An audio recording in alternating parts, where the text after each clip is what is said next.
เดือนนึงก็ประมาณ14-15 มื้อเดือนไปแล้วแบบมันแพ้บ่มันมีแนวแพ้บ่คือว่าแบบว่ามันเป็นแบบเป็นกลางหรือว่าเป็นอะมิดานแบบคอเหนียงเลย ไปกวดได้บ่เนาะไปกวดแล้วว่าเป็นอะมิดานแล้วไปห้องหมอแข็งแล้วก็จะว่าอะมิดานทันดีแล้วแต่ว่าน้องยังเจ็บคือเก่ามันเจ็บลงมาฮอดคอกก็เลยแบบเมื่อปัวเมื่อเป่าเมื่ออย่างนี้แหละสาเหตุที่น้องเพิ่นขึ้นมาก็คือห่างกายบ่แข็งแรง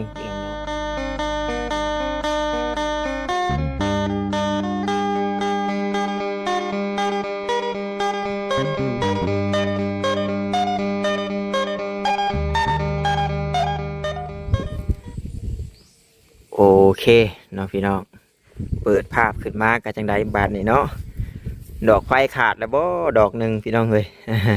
ยังเห็นแต่ดอกเดียวนี่เนาะหุงเมาอยู่เอา FC จำชื่อได้อยู่บ่พี่น้องเนาะ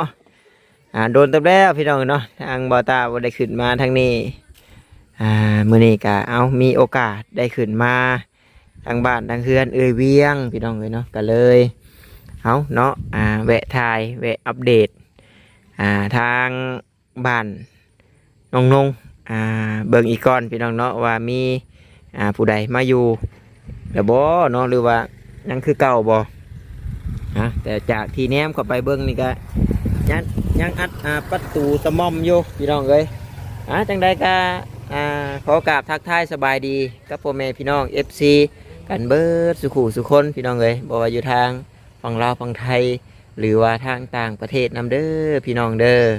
กายินดีต้อนรับเข้าสู่ช่องของเบาตาบ้านเฮาคือเก่าเนาะพี่น้องกาทางบ้านทางเฮือนน้องนุ่งนี่ก็แนมเข้าไปก็เบิ่งชงก็ยังคือเก่าแหละพี่น้องเนาะเพราะว่าน้องนุ่งก็ยันยังเฮ็ดเวียกเฮ็ดงานอยู่เวียงซั่นส่วนน้องแหน่ก็จักว่าอยู่ให้อยู่นาจักเนาะนี่ก็เบาตาเองก็บ่ได้ติดต่อกับเขาน้องเพิ่นก็โดนเติบแล้วพี่น้องเอ้ยเบิ่งซะเนาะฟืนไฟยังใต้มุงอยู่พี่น้องเอ้ยเอาขออนุญาตเข้าไปก่อนเด้อพี่น้องเด้อปูนเพิ่นก็จนแข็งเนาะโอ้เอาตาก็ได้อยู่พี่น้องเฟซน้องนุ่งแต่ว่าบริโทรลิดน้ำน้องเพิ่นปูน2 ศอกนี่เนาะเฮ็ดน้ำบ่ทันจุดแข็งไฟเพิ่นก็ใต้ไว้ตลอด24 ชั่วโมงอย่างไรเนาะดอกนี่ยันขาดแล้วดอกประตูคือบ้อมเขาแล้วนี่เนาะลมพัดโอ้บริษัทไล่หรอกเนาะเลยมวมเอ็นเข้าไปโอ้เพิ่นมาเฮือนอยู่บ่น้องเพิ่นเที่ยวมาเฮือนอยู่บ่นี่คืออันเห็นมีอันงัวกินหญ้ากินหยังแล้วสิดอกยังบ่ได้ไปอยู่เจ้ากะห่วยมาดูได้เฮ้ยเบิดแล้วเงินค่ารถค่าล่างเนาะสบายดีน้องเนาะเอาสบายดีฉันไปแล้วเป็นบวมยังได้ยืนลายบางหงพันยังหนองนะคือมางามเลยเนาะแบบโผล่แป้งคอได้เนาะมันชุกหรือเปล่านะยังมาทันบ่ชุกแต่เหลืองเนาะใช้อยู่เพื่อนกับไผเดี๋ยวเด่นน้องแหน่อยู่หน้าบ่น้องแหน่บ่น่าจะแม่น้องกับบุ้งหูตั้งแต่น้องมานี่น้องยังไม่เห็นละมายังเคยเห็ดปิ้งไก่ขายบ่นบอกยันว่าเนาะเอ้าสบายดีว่าสลี่จักเพื่อนอยู่บ่จักเพื่อนอยู่บ่นี่บ่ค่อยฮู้ปานใดหากลังมาจักบ่เวียดเพิ่นคือสิฮู้อยู่มาดนแหละท่วงอีกแล้วน้องเพิ่นเฮ้ยกั้นใจอยู่หั่นเราสายมันกินซุกอยู่เนาะ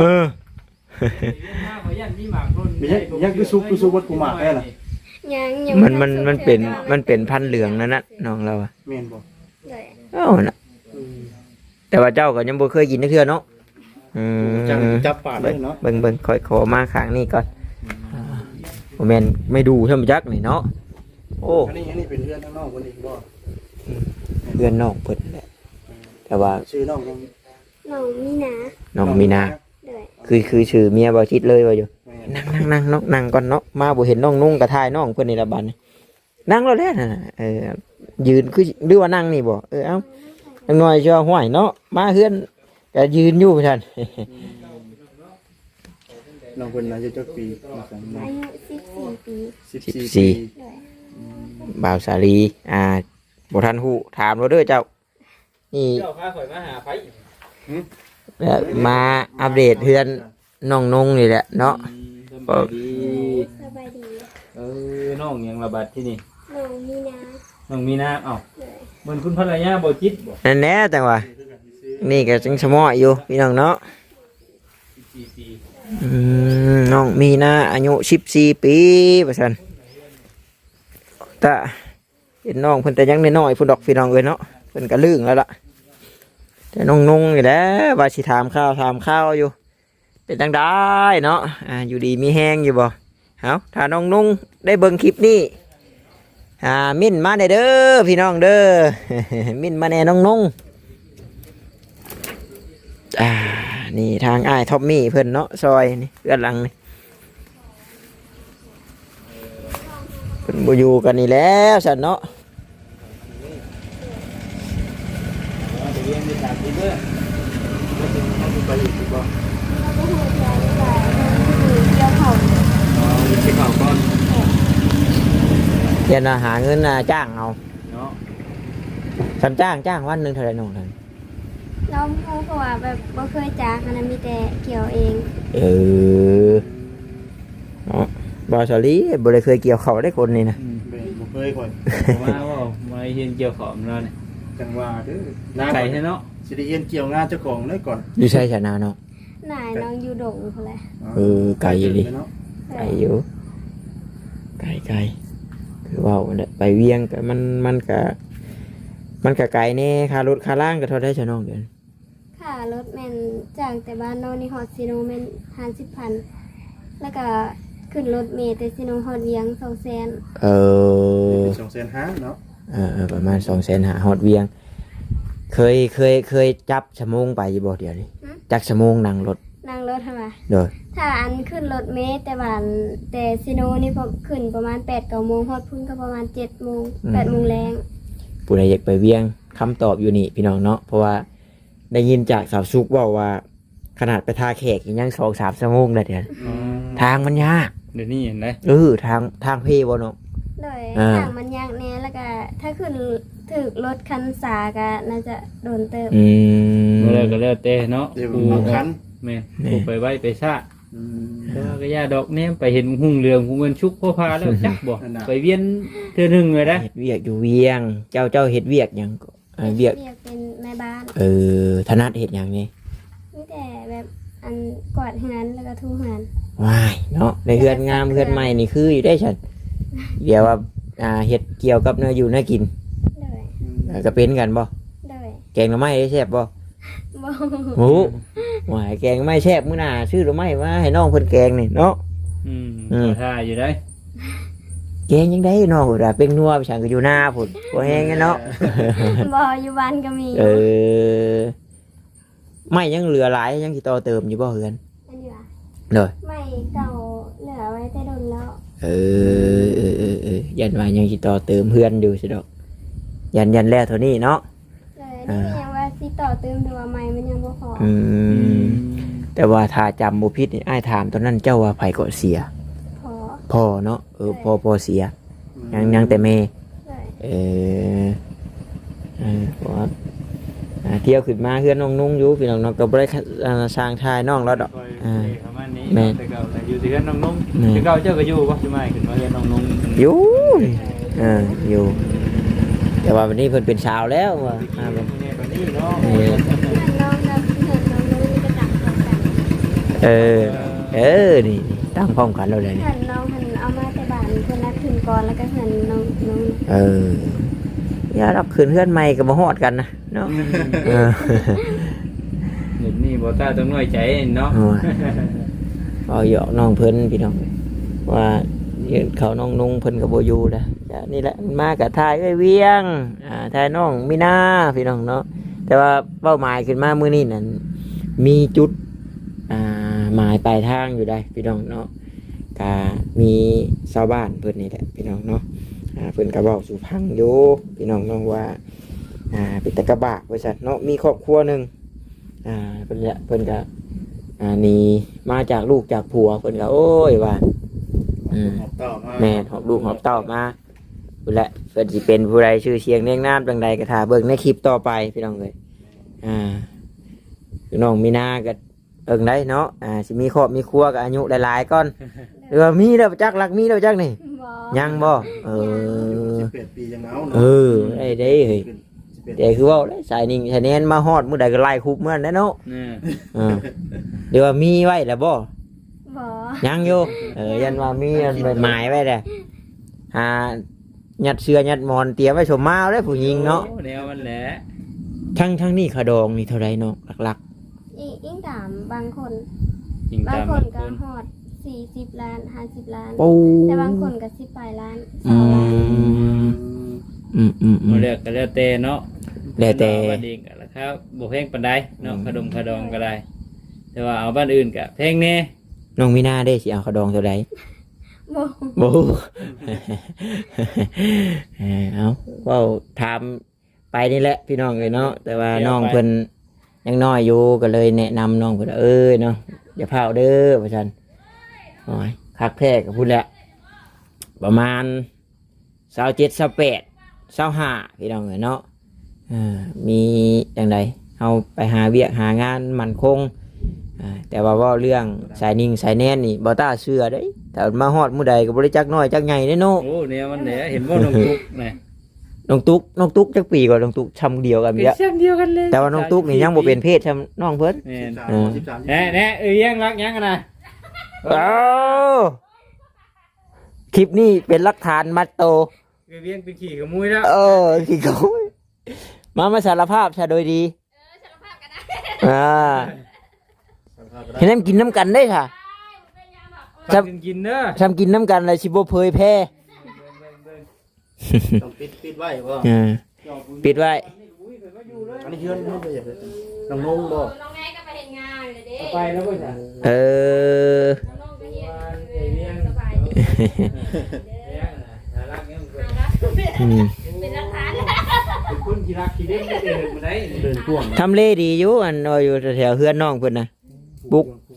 นู่นนี่นั่นพึ่งพายโอ้ได้เรื่อง แต่แม่ชุบน้องนี่นอนอยู่หน้าพุ่นเนาะ นอนอยู่หน้าคักแล้วคือน้องเพิ่นก็ออกจากโรงเรียนก็ไปหาเงินหาคำสู่ชีวิตเพื่อนี่แหละเลี้ยงแม่นเลี้ยงครอบเลี้ยงครัวพ่อกุ้มตัวเองพี่น้องเลยถ้าสิเฮียนก็มันบ่มีผู้ทรงผู้ยืนเนาะน้องเนาะก็บ่ได้อยากออกแม่นบ่จากโรงเรียนแต่ต้อง ย้อนบ่ความจำเป็น จำใจพี่น้องเลย เป็นจำใจต้องได้ไปหาเงินนะครับ แนวนี้แหละบ่าวตาบอกน้องบ่าวตา ส่วน เนาะ หลายคนแถวบ้านเฮานี่ส่งหาเงินเป็นของเองเนาะ บอกน้องบ่าวตาอย่าสิน้อยมุกน้อยใจได้ไปซั่นเนาะเพราะว่ามันก็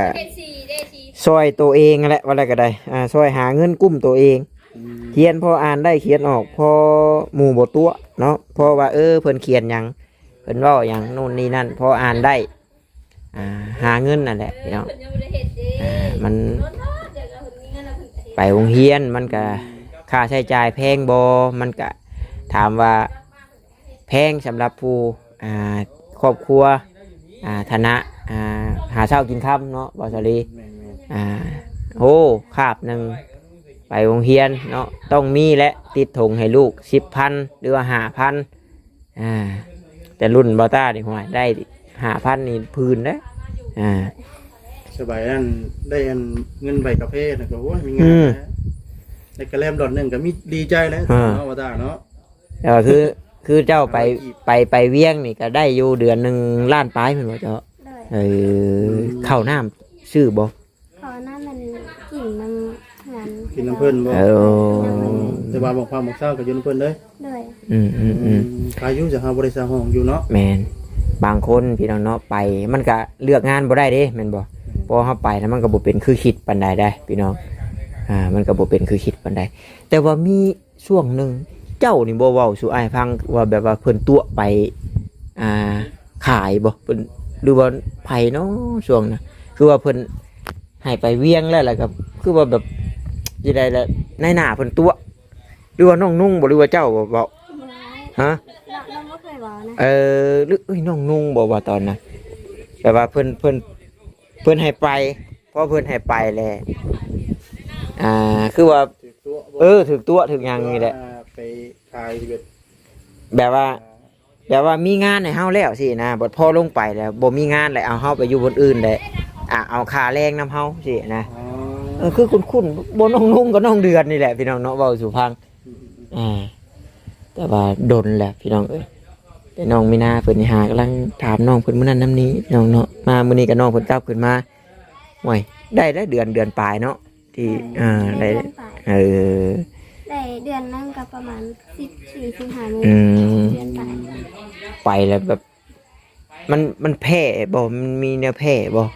คือว่าแบบ เพราะว่ามันเป็นแบบเป็นกลางหรือว่าเป็นอะมิดาน แบบคอเหนียงขึ้นเลย ให้ไปกวดได้บ่เนาะ ไปกวดแล้วว่าเป็นอะมิดานแล้วไปห้องหมอแข็งไปห้องหมอแข็งแล้วก็จะว่าอะมิดานทันดีแล้วแต่ว่าน้องยังเจ็บคือเก่ามันเจ็บลงมาฮอดคอก ะ ก็เลยแบบเมื่อปัวเมื่อเป่าเมื่อหยังนี่แหละ อืม สาเหตุที่น้องเพิ่นขึ้นมาก็คือห่างกายบ่แข็งแรงพี่น้องเนาะคอไข้แม่นบ่ โดย ก็เลยกลับขึ้นมามันก็เสียเงินแต่ค่ารถแล้วฉันนี่เนาะมาบัดนี้ได้ได้เกี่ยวเข่าวบัด ได้อยู่มาชมเกี่ยวเขาเนาะ เกี่ยวเข่าวแล้วพุ่นแหละจังลงไปอีกว่าแน่ถ้าไปไทยก็อีกซ้ำหนึงพี่น้องเนาะไปไทยถ้าเจ้าบ่เฮ็ดบัตร MOU เนาะมันก็อยู่ได้บ่ดนพี่น้องเจ้าแก่เพิ่นก็ต้องให้เฮ็ดนั่นแหละ แม่ ไปเวียงบ่ได้เฮ็ดบัตรแต่ก็เงินเดือนน้อยก็มีความคิดอยากไปอยู่บ่ไทย บ่เพราะว่ายังน้อยอยู่ แต่ว่าใหญ่จะน้อยไปอยู่เนาะ อืม อายุยังบ่ฮอดเด้ว่าแต่ยังปัจจุ เฮ็ด บัน ใน บ่ได้ เฮ็ดบัตรบ่ได้กัน 18 ปีขึ้นไป คือบ่ตาเว่าแหละงานอยู่แถวชิโนชิโนมันก็มีแต่ว่ามันก็บางเทื่อนั่นเพิ่นก็บัดให้เช่าห้องเองซื้อข้าวกินเองมันก็บ่คุ้มคือเก่า เดือนหน่อยเนาะ แม่นขายเสื้อผ้าก็มีนำตลาดพี่น้องเนาะเดือนหนึงก็ตกอยู่3 ล้านพุ่นแหละถ้าว่าเฮาลูกค้าได้เก่งแล้วสินะแต่ว่าก็มีหลายคนอยู่ได้ล่ะไปก็แม่นไปแล้วก็ว่าอยู่บ่ได้ย้อนได้เที่ยวขี่จักรเที่ยวเองเพื่อสิเบิดเดือนเนาะน้ำมันใส่ห้วย ไล่เอาแล้วทิศหนึ่งทิศละแสนปะทิศ50บ่กุ้มดอก บ่คุ้มน้ำมันของมึง ถ้า นี่ เกิดว่าคือแถวบ้านเฮาได้คือน้องเพิ่นนี่ไล่เอาแล้ว2 มื้อต่อแสน บ่เที่ยวแต่หน้าก็ทิ้งปุ๊บ เนาะ บ่ไหวดอกเนาะ เนาะแม่นแหละบ่ว่ามีแต่ว่าหาห้องเช่าเอา สู้เอาแหละบัดให้อ้ายได้เพิ่นเฮ็ดเวียกหยังซะ อายว่าเราไปเวียงตะกี้ก็เฮ็ดเวียกก่อสร้าง มีครอบมีครัวแล้ว ยัง ยังอยู่ยังเป็นเบาโสดอยู่ มาแล้วได้อยู่เทื่อ ยังหาเช้ากินข้ามกุ้มตัวเองเนาะ เลยแล้วก็มาเฮียน บ่เพิ่นเข้าเฮียนเพิ่นน่ะ เลย มอใดล่ะ ม.3 ปี ว้าวเนี่ยเข้าน้ำบ้านนี่บ่เข้าน้ำบ้านนี่ เลยห้องเรียน ใครเนี่ยบ่ได้ไปไกลค่ารถค่าล่างอีกเอาพี่น้องเนาะก็ขึ้นมามื้อนี้ก็บ่คิดว่าน้องเพิ่นสิอยู่เฮือนนะของย้อนว่าน้องเพิ่นไปนู่นนี่นั่นก็บ่ได้มีแนวฝากแนวต้อนดอกพี่น้องเลยต้อนกันนี่แหละบัตรเติมเงินเพิ่นนั่นแล้วเติมไปหลายเดือนบ่เฮ้ยเติมไปหลายเดือนบ่ บ่น้องตื่มใส่เป็นบัตร 10,000ได้จักมื้อ ประมาณ20,000 โอ้ เนาะ เนาะ โอเคอยู่2 มื้อ3 มื้อมื้อเดียวบ่กุ้ม โอ้ยเนาะลงคลิปหนึ่งก็อยากเบิดแหละเบิ่งจะเบาเวียนเนาะค่าบัตรเติมเงินในน้องเพิ่นก่อนพี่น้องเลยเนาะ ใบเขียวๆนะใบผู้สาวเลี้ยงควายน่ะนะ เลี้ยงกล้วยมื้อหน้าหาหน่อไม้ไว้แกงนี่เด้อเฮ้ยเอาคลิปน้องแหน่ เนาะ แต่เห็นกับมิ้นมาเด้อพอได้เพชรโทรลินน้ำเนาะเพราะว่า ย่าจะชุเพิ่นเปลี่ยนเพศใหม่แล้วล่ะตะกี้น้องแหน่นี่แหละชื่อเพศเพิ่นแต่ว่าเอ้ยเวียงว่าเราไปเฮ็ดเวียง อยู่เวียงหมดเลย อยู่เวียงไปเลยอ เดี๋ยวนี้มีคนมักไปเวียงเนาะ เลย อืมค่าพื้นค่าไฟได้เฉยเนาะ ถึงว่าได้เปิดด้วยเบิด ป้าโถอันตรายเด้ถ้ามันช็อตมันหยังขึ้นมา น้องหูว่าเมื่อวานมื้อซื้อนี่บ่ตอนน้องมาใหม่ๆมื้อน้องมาเลยน้องเห็นอันนั้นก็จะเป็นอันผู้ใส่ไฟนำมาเบิ่ง แล้วแต่ว่าบ่เห็นเจ้าของงาน อืม เออ มันอยากอันตรายเด้ ตัดไพ่เนี่ยเขาไว้โดนไว้ อืม เนาะ มันโหดมันหยังลายก็บ่ดี ถึง เด้ ว่าเขาบริจายค่าพื้นค่าไพ่กับเขาใต้ไว้ที่มันก็เสี่ยงนั่นแหละ เสียงเด้นี่ถ้าสายไฟมันหัวมันหยัง มันใกล้เคืนเคียงเนาะ อืม ถ้าเกิดว่าขี้ไพ่ขึ้นมานี่น้ำกันมาได้นี่เพื่อดึงไพ่ลงนี่เตะรั่วบ่แล้ว เอ้าเนาะภาวนาบ่ให้มันเกิด แต่เว้าป้องกันไว้พี่น้องเนาะยันคนบ่อยู่พออยากอันแนะนำว่าให้งับไว้พุ่นแหละถ้าบ่มีเครื่องใช้ไฟฟ้าอหย่างเนาะน้อง เอาโอเคจ้ะน้องเนาะเอาสบายดี มาเทื่อหน้านี่ยันน่ะขึ้นมาอีกแล้วได้เนาะ ไม่ใช่น่ะตำงงเงินเหลืองเด้อได้ เลย มีแต่เอ้ยเวียงแล้วเราสิเอางัวมากินหญ้านี่ว่าแหละโดนๆขึ้นมาเทื่อพี่น้องเอ้ยเนาะแต่ว่ามื้อนี้นั่นมีเคสใหม่ขึ้นมาทั้งนี้พี่น้องเอ้ยถ้าติดตามรับชมเบิ่งให้เด้อพี่น้องเด้อว่าเราสิอยู่ใส่เคสใดพี่น้องเอ้ยเนาะแต่ว่ามีแหละมื้อนี้น่ะเนาะได้ยินบ่เสียนโอ้ยเนาะเบิ่งเพิ่นเล่าสู่ฟังนี่เป็นตากระบะแห้งว่าซั่นผัวไรนี่เนาะนอนอยู่ปราสาทว่าซั่นแต่ว่าตอนนี้ยังบ่ได้เข้าไปหาเพิ่นเทื่อเนาะโอเคพี่น้องเอาไว้พบไว้เจอในคลิปต่อไปเด้อพี่น้องเด้อเอาสบายดีพี่น้องเนาะบ๊ายบาย